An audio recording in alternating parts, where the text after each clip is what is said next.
Hello दोस्तों, नमस्ते प्रणाम। मैं संगीता कश्यप अपने यूट्यूब चैनल में सभी दर्शकों का स्वागत करती हूँ।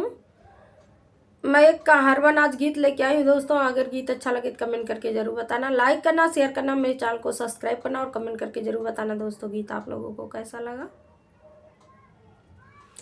सजावाई सैयानी कारा गए गईले कौनी और गईले कौनी और सजावाई सैयानी कारा गए गईले कौनी और गईले कौनी और हमारे ससुर जी के चारी बागियावा, हमारे ससुर जी के चारी बागियावा, ना जाने कौने में तोड़े गए बिना बौरे के याम, बिना बौरे के याम, ना जानी कौने में तोड़े गए बिना बौरे के याम, बिना बौरे के याम।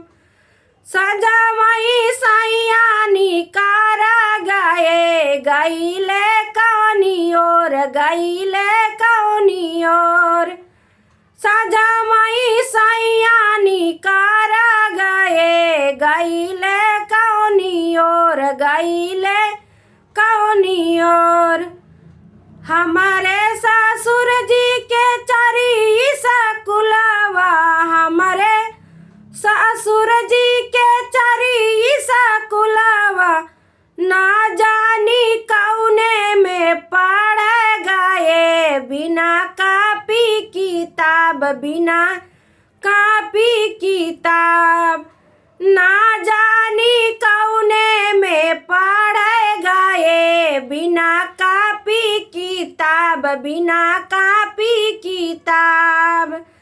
सजावाई सैयानी कारा गए गईले कौनी और गईले कौनी और सजावाई सैयानी कारा गए गईले कौनी और गईले कौनी और हमारे ससुर जी के चारी कुआनावा, हमारे ससुर जी के चारी कुआनावा, ना जाने कौने में भर गए बिना लौटाया डोर, बिना लौटाया डोर, ना जानी कौने में भर गए बिना लौटाया डोर, बिना लौटाया डोर।